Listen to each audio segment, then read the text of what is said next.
Have you ever seen Earthquake read? Because according to Cat Williams, he can't read. Yes, I've seen him read. We did. I know, that's so fun. I've seen him read, and I know he read. I've sent him text messages. Unless he got someone to help him reply, I think he can read.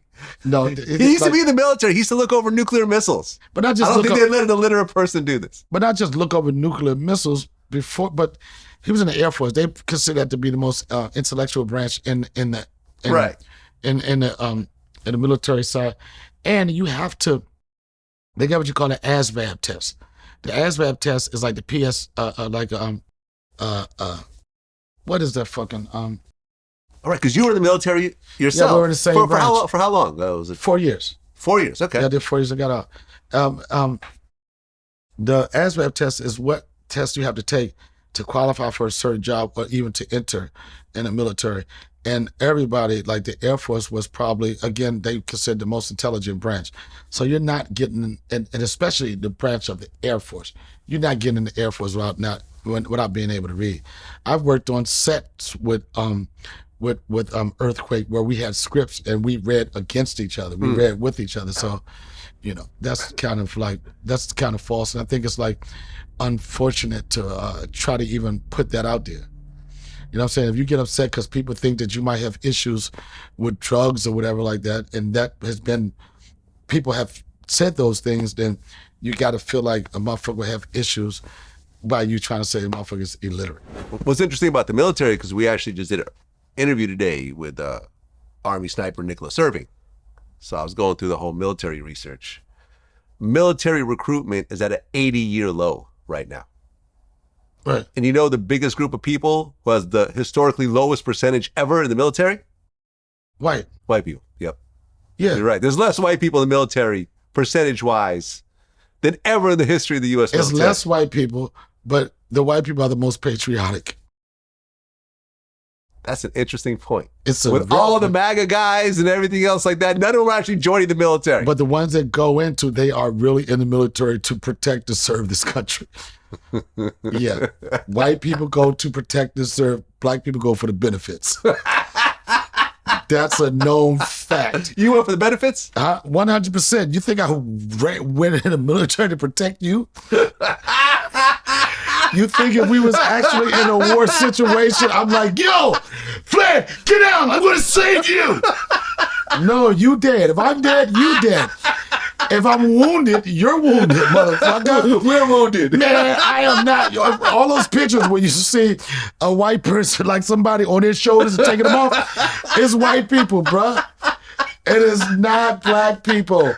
And when I was in the military, man, we used to have exercises where you simulate war. I got killed in every exercise. The minute the exercise kicked off, I was dead. Right. And the reason why, because when you get killed in the fake war as an exercise, they got to take you off the field. And when they take you off the field, they take you to the basketball gymnasium. So it didn't take black soldiers too long to realize I'm going to get killed and we about to play a 3-on-3. Yo, the white dude's like this, protect the base. And the black dude's like this, I got next, motherfucker. Nah, you don't see too many patriotic black people, man. It is for the benefits. Okay. Well, Donnell, thank you so much for coming back in, man. It's been too long. Everyone check out A New Day. It's a new day. Out right now? It's out right now. Right now. I'm excited about it. Somebody said, what makes this special? I think after a career of 31 years, right? I think that it's people that are rooting for me to have this. It's people that are, there are people out there that are excited about it. There are people out there that think it's long overdue. Mm-hmm. And I'm excited about it. And like, how funny something is subjective to the style of comedy you like. Yeah. But I will say the thing that I think that resonates through this special, that it feels good. And it feels like it's a new day. Well, yeah. And I think like after watching everyone's stand-up right now, well, except for Tony Woods. Yeah. I haven't watched his yet. Okay. But I watched everyone else's.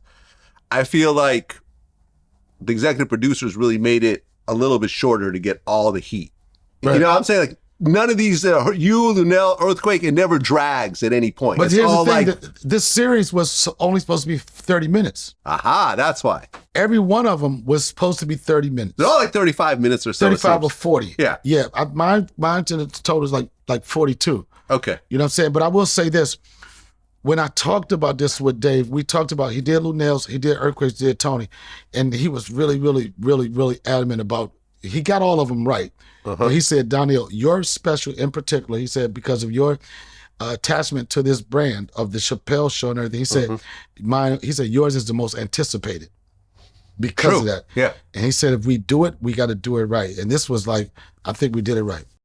I agree, man. I just watched it this morning, and I think you have a really, really dope stand-up, and everyone should go watch it.